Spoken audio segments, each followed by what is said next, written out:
lépek a hatalom árnyékában, ránézek az országra, minden kézben láncban. Annyit ígértek már, hogy maguk is elhiszik, a tévéből ömlik a mese és mindenki benyeli. Mondták, védelem meg rend és biztonság, közben csendben nőtt a vagyon, mint a gaz. Figyeld, mit mondasz, hol szólsz, kinek beszélsz, mert egy rossz mondat és már listán szerepelsz. Nem akartam balhét, de ez már túl sok. Papíron fejlődés, valójában füst és romok.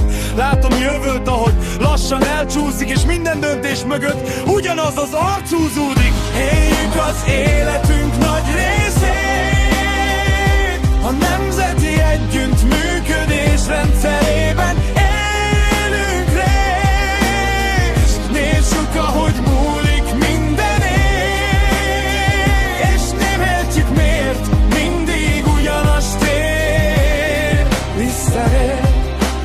Nézd meg a helyzetet, amibe kerültem. Dolgoznék tisztán, de a pálya le van zárva előttem. A kapcsolatok számítanak, nem a tudás. Ha nem vagy benne a körben, csak marad a sorban állás. Gát van puszta messze, de közel a hatalom.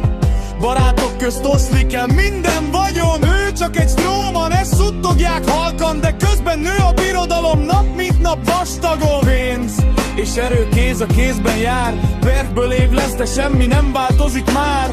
Mindenki rohan, de kevesen kérdeznek, mi történik valójában a zárt ajtók mögött.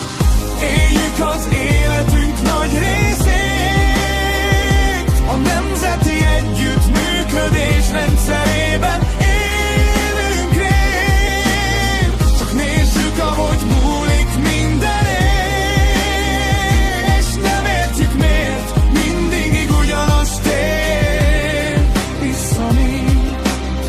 Azt mondják, tanulj, dolgozz, majd jobb lesz, de a szabályok mindig mások egyeseknek. Ha nem érted a játékot, kimaradsz, ha kérdezel, csak még mélyebbre süllyedsz. Talán nem is akarják, hogy lásd a képet, talán így könnyebb irányítani a népet, és közben mindenki csak próbál túlélni egy rendszerben, ahol nehéz szabadon élni. Mondd meg, még vagyunk ennyire csendben, mikor látjuk, hogy valami nincs rendben. Mondd meg, mikor mondjuk